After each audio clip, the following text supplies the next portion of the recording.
Welcome to Chasing North, a podcast for purpose-driven professionals, entrepreneurs, and change makers who know that real success isn't just about status, it's about alignment. I'm your host, Christin Mack, business leader, lifelong learner, and someone who believes that the most powerful journeys are often the most personal. Here, we dive into real conversations with real people, exploring personal growth, leadership, conscious business, and the deeper motivations behind impactful success. Let's get curious together, because every path holds power and your worth is not up for debate. Hi, and thank you for joining me for episode 1 of Chasing North. We're going to do something a little different today, and I've invited my friend Alisa, who went to high school with me, to interview me so that you can get to know me a little bit before we start getting to it with Chasing North. So thank you for joining, and Alisa, let's do it. Christin, Miss Mary Mack, I am so honored to be here today because we go way back. I was thinking about it this morning, my relationships and all of this, and I thought, gosh, I have known this girl for more than 30 years. We were planning prom at this time 30 years ago. So you've come a long way. I don't know about Mary, but you've come a long way. Well, we both have, dear. I'm really excited about this new podcast. I'm very honored to be your interviewer. So we want to get to know Christin a little bit better. I think she is one of the funniest, most dedicated, most inspiring. I mean, she didn't even pay me to say these things, but I look forward to her morning Facebook posts about inspiration, things I've never seen before. I'm like, where did you find that one? But we just love having Christin as a friend. So thank you for being here on your podcast. Thank you. Now tell me where you're at in your life at this point.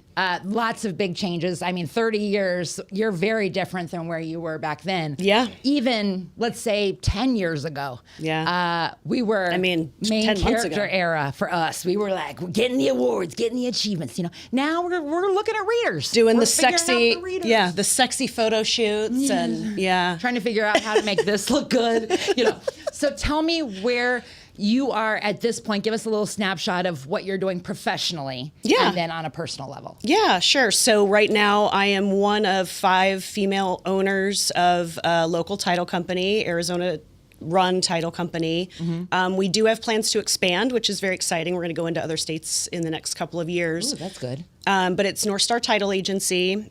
And the way that it happened is kind of interesting. So, one of the business partners and I, Tiffany, she and I were talking about opening our own title company. Mm-hmm. And then Diana, Christin, and Shannon, Diana and Christin, we've known, 2 Christins, so that's fun. I'm Mac now. I've become Mac. Mac then. Yeah. But when we realized they had started their own title company, they started NorthStar. Mm-hmm. And Tiffany and I talked about it, and rather than compete against them, we love them so much, we're like, let's talk to them and see if they'd be open to collaboration, because I would much rather collaborate with these amazing women than go our separate paths. We're stronger together. Yeah.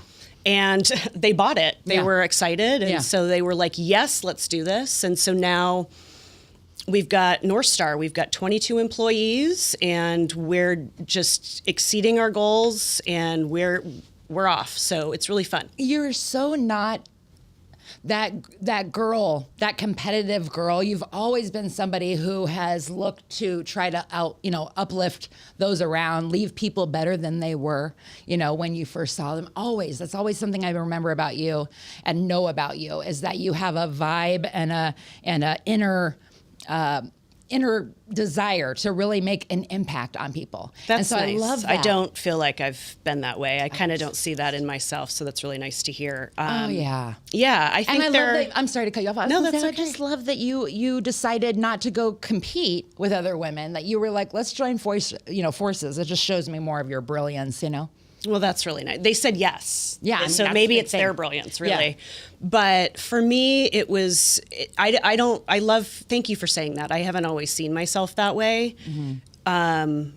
I am very competitive, but I do really want to make an impact, a positive impact, especially for women in the title business and escrow business. I feel like the way that the business is being structured right now is difficult. Yeah. And there are many women, I mean, practitioners, men and women in the industry, where we have these conversations about their work environment or what they're experiencing. And we've all had the same, I don't want to say traumas because that sounds very dramatic, but it is. We have PTSD when we come away from these places because the behavior of our leaders was tolerated.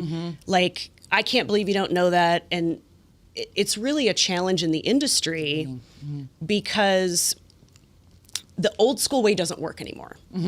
We have to change the blueprint. We have to do it differently. And that's what we're focusing on at NorthStar. That's what we're trying to do, is really shake it up. Right. But we don't necessarily know what that looks like. And that's sort of the struggle and what we're building while we're developing this company. And it fits well with our lifestyle right now. I was thinking about, I'm going to mess up the name, but I think it's Schrodinger's cat, quantum physics type of theory. But it's that idea that this cat put in a box and, with something that could kill him 50%, 50%, right?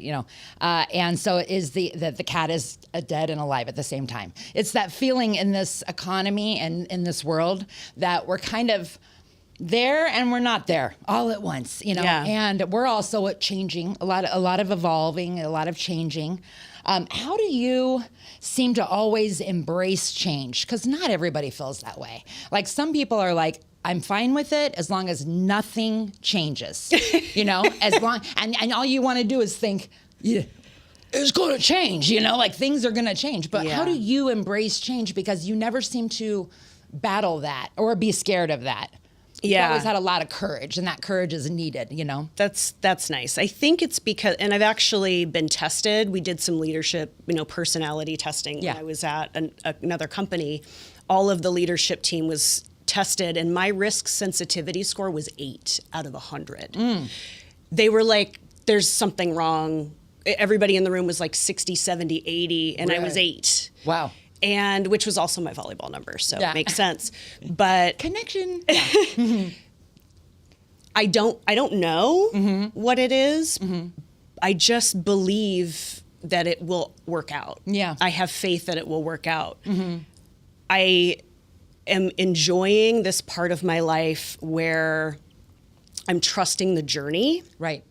And I'm really focusing on being in the moment because what's past is done. And I don't know what's going to happen in the future. That's not guaranteed. And if I stress myself out trying to think about it, all I'm doing is taking away my joy. Yeah, completely. So really, I'm focusing on being in the moment, being more present, and just letting it go. Saying no to the things you don't need to. I mean, we talk about, that's kind of cliche, right? Of saying no to the things more that you need to. You and I've always been the yes girl, like student council. And we've been, always, I'd say even 10 years ago, fighting, just getting a lot of achievements and awards and validation. And it seemed like from the outside looking in, it's almost like we live for it. Yeah. And I'd even say that there's people that haven't seen us in years, but would still look and go, oh, here they go again.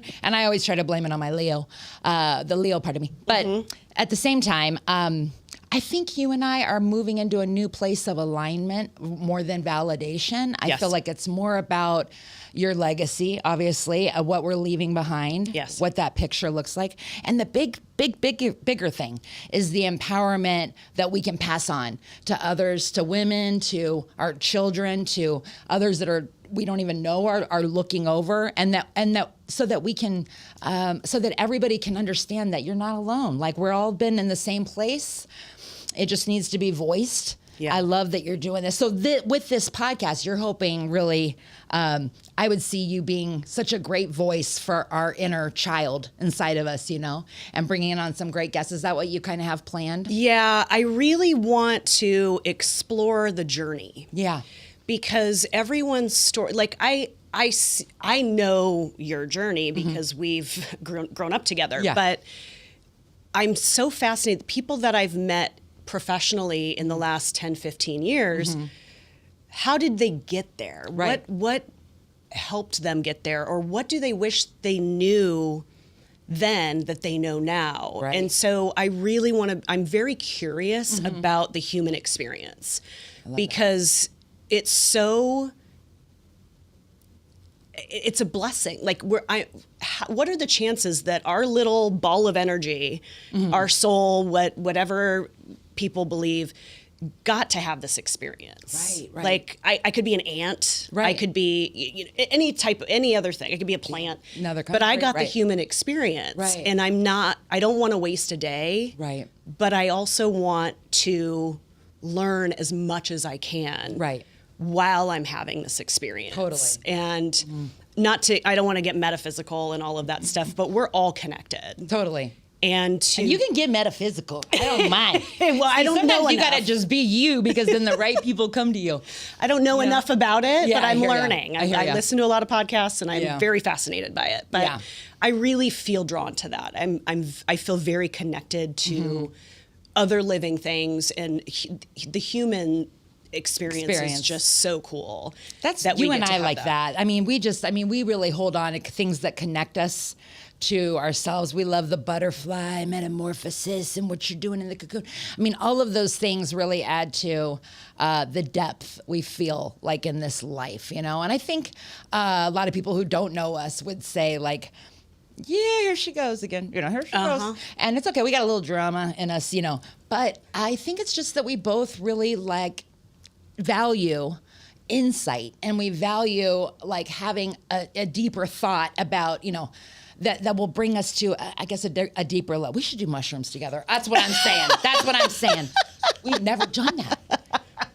It's next on the list. We have drank our lives away, though. I'm just kidding. Not anymore. Some of the things. It's a different life. Yes. Oh my gosh, you're so funny. What is the next, what can we look forward to? Like, who are some of the people you're already thinking about, as far as people that you look up to, even in our industry, or perspectives that you're curious about?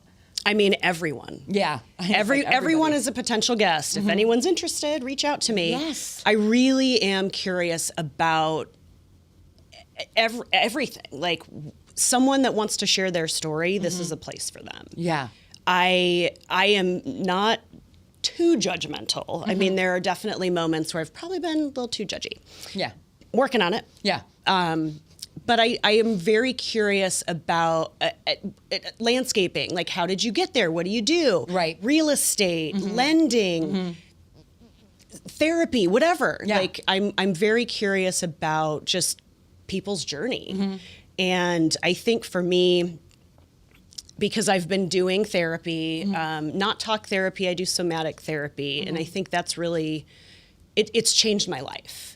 Somatic to be able to, so somatic therapy is understanding the feeling, not with this, not with your brain, but with what you feel. And not, because what we do is we have these feelings and then we jump to the reaction. Right. Because that's always kept us safe. Right. Instead of stopping for a minute and saying, what is that feeling? Why do I feel the need to be angry or to defend or jump down this person's throat or whatever that is? So you start to really pay attention to what you feel and really start to work through things. And I don't shame the feelings, right? I don't shame the behavior because it kept me safe for so long. Yeah. But I'm reprogramming that path. Are you trying? That's an interesting concept, because I was just literally thinking about this last night. But kind of somebody had said to me a question of what is it you need? I felt that a lot in my coaching at the end of 2022.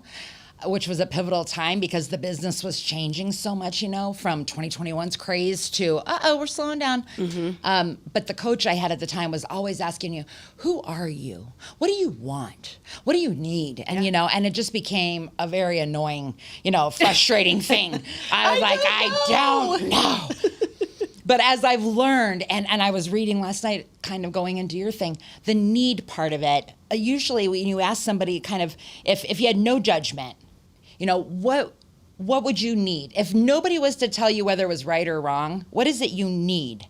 And the people that I asked yesterday were saying money, or jobs or whatever the case, and I'm like, well, deeper than that, let's go deeper than that always. Let's go deeper. Yeah. But the fact is that you don't necessarily need the money or job, but in that case, you probably do. But, there's also something underneath it all. You need to feel empowered. You need to feel valued. If you got that in line, the jobs would come. Right. And the money will come and It's the just abundance will flow. But Yeah. you need to flow with it. And Yeah. for me, I was always showing up as what I thought people expected me to show up as. Totally. I was hiding my tattoos. I've got my nose pierced at 45. Right. I'm finally comfortable in my own skin and being authentically who I am. Yeah. And I wasn't that for a long time. I know. Me too. And so it's this, midlife crisis, Right. whatever. I'm sure that's what outside people see, but for me, it's freeing. It's like, I can really finally be who I am. And what I need is connection. And it takes the courage it takes. I was reading on the way over here, courage is the currency of reinvention. And I'm like, oh, that's really good because it's true. You really, if you don't have that, if you don't have the ability to go, I might totally fail at this. And people might laugh at me. Yep. And they might say, oh my gosh, she has a nose ring. But there's a time in our lives when something happens inside us that wants us more than validation. We want alignment. We want to feel that who we are and what we say is truly to the point of who, we're not putting on a show. Yeah, I want to show up every day as my authentic self. I love it. And I want to be in alignment with that. And this is the beginning of that journey. Yeah. For me to be able to really connect with more people, because for me, my superpower is connecting people to solutions. Totally. That's what I do. Yeah. And to do that, I need to connect with more people, but I'm better when I can have an intimate conversation with someone versus being up on stage. I can do that. I can present. I'm fine and I love it. Yeah.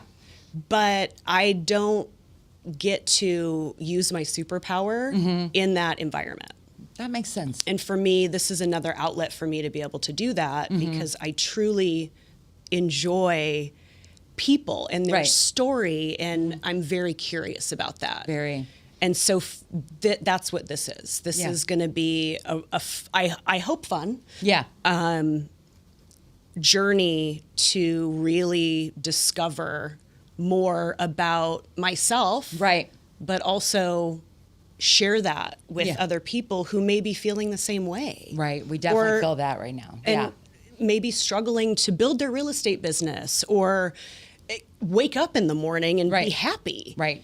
And literally be present. Right. And not be in a place of depression or anxiety, but just literally figuring out how it feels just to be alive and be present for a while. And I think, there's a lot of books and coaching and things like that say, write your 3 gratitudes and, be grateful and abundance will come to you. What does that mean? Yeah.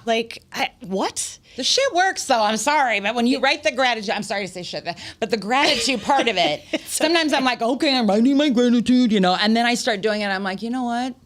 I really am. It does flip your it's the saying, I get to do this. Right. Versus I have to do this. It's right. the smallest simple thing, but it really flips your perspective on life. And truly, mindset is the biggest thing. Oh, yeah. And people tell you that, but how do you do it? Right. How do you get yourself in a good mindset? Right. What do you do? And the gratitude thing does work. Yeah, it's good. But writing it for me was like torture. Yeah. I can sit and quietly think of 3 things I'm grateful for. Right. And it still works. But it's it's almost like it can't keep up with you. Yeah. So I think for a lot of people, writing them is helpful. It wasn't for me. For me, I'm able to do it just thinking of it, and that because it felt like a chore. I mean, I don't know if anybody else had to do this when they were a kid, but I had to write sentences. Oh, yeah. That was a punishment. Yeah. And so it kind of felt like that. Writing the affirmations and writing that. I did it, and it does work. But there's, I think, other ways that other people can That's a good thing accomplish the same thing. Yeah. And so that's what I'm curious about. Like, how does that work for you? Right. Create abundance, have an abundant mindset. Well, what does that mean? What does that look like for you? Right. Because I do believe that a lot of people hear it and think, oh, abundance will come to me. But they don't know how or why or and I think it truly does require alignment. It really does. You have to be able to know who you are authentically and execute that path.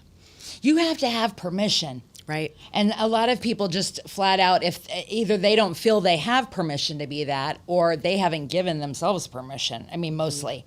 And that's the hard part too, is like getting to that point where you're allowing yourself to be not what you think everybody expects from you. Yeah. So that permission, I think, is the beginning of it. And then it's like figuring out, what would I do if nobody had an opinion about it? Yeah. What would I do if I wasn't getting an award for it? Right. What would I do today if nobody was even going to know? You know, what would fill me up? What would make me feel good? Welcome to Podcast One, where no one knows I exist. Yeah. And all the fear that comes with it. But here I am. But you're more well known than you think. Well, You know, but I think we don't know. that Sometimes also we means don't know. negative. Yeah, and I think Negative it's sometimes opinions. good to be. One thing I always loved about you is that you're very humble. I know I'm just filling up your head, but I'm saying you're very humble. You're not. Maybe you should be on every show. Yes. I'll be in the background going, yeah, you know that Giving one me TikTok signs guy? like, you can do it. Who's just like the guy who's revving her up. Yeah. I do think we all need each other as cheerleaders sometimes, because I do feel that women, of course, we can feel the most judged against other women. And a lot of the things in the last few years, TikTok, AI, like different things that we've had to kind of step out and try. And there's obviously a very big audience going, please don't put the camera on. Don't make me be that. You know, it's almost a visceral reaction to how much I hate video. You know, some people say I that. hate myself on camera. So much. I hate the way I look. That's hard. Yeah, that's everybody. Newsflash. That's how you look. That's how it is. That's what you look like, and it's okay. And that's okay. You really, it's hard. Sometimes I say to myself, like I'll just be honest and transparent with you. I cut my hair because I tried to go back to blonde. It didn't work. Then I grabbed the scissors one night, and I have been living the pain of having your hair grow back over over the last few months. And it's a weird thing because I've never felt that attached to anything physically. I know long hair is not going to make that much of a difference, but there's something about what people hold on to. They might go like, oh, I'm not symmetrical. You know, I've got this size bigger than this or that. At the end of the day, I mean, have we ever, I know that I've dated many of men that my friends have looked at and went, what did you see in that guy? Like, I didn't know but obviously the one who loves them, you know, we see them differently than the rest of the world. Yes. And then we see ourselves differently from the rest of the world. And it's the Shallow Hal movie. Totally. Shallow Hal. He saw Gwyneth Paltrow. It doesn't matter. Yeah. It doesn't matter what you see. It doesn't matter what anyone else sees. It's and none of us actually know what experience someone else is having. You can't. Yeah. We're different personalities with every single person we meet, you know? Right. You could be a different character. You can be a different person tomorrow. Right. In an hour from now. I mean, literally we change once a year because all of our cells are new, right? So what I'm really trying to do is step into my authentic self, be cool with it. Whatever that brings is meant for me. Whatever I lose or whatever it doesn't, it's not meant for me, and that's okay. Yep. But also allowing other people to show up and not hold their past against them. Yeah. Allowing them to show up in the same way. And understand, and give them that permission. Christin? I mean, really, how do you I don't do it for everybody. Yeah. Some people don't get back in. Yes. But I'm working toward that where I really can embrace. If someone came to me and said, I'm so sorry, XYZ, I'd really like to have a relationship again, or I miss whatever it is. I have to be open to that. And I need to give them that opportunity. And so that for me is my current focus is really allowing people to show up as their authentic selves and allow it to be different than the person I knew they were. Right. Or that you were expecting them to show up as. Correct. God, that's a big deal. I mean, that's our disappointments right there, is like a lot of the expectations we put on each other. And because if someone disappoints me, right, that's me. Right. If they don't handle something the way that I think they should, Right.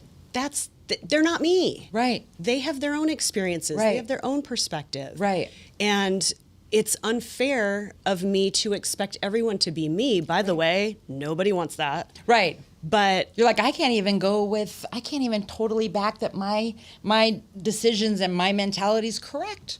And yet I'm still judging someone else. Yeah. And what is correct? Right. What does that mean? Yeah. So that's truly what I'm focused on with this podcast is I just want to have authentic conversations with people that are in alignment, and I want to be curious about their journey. So I love that. Yeah. It's gonna All be right. good. Yeah. Well, thank you so much for being with me. Thank you for being here Thank you for doing this. Yes, we'll see how this goes. Yeah, it's going to be good. It's gonna be good. Thank you so much for tuning in to our first episode of Chasing North. And tune in next week because I'm going to be interviewing Alisa. See you next time. Thanks for joining me on Chasing North. If today's conversation resonated with you, I'd love it if you'd share the episode, leave a review, or pass it along to someone who'd be inspired. Until next time, keep chasing alignment, trust your path, and remember, your value is non-negotiable.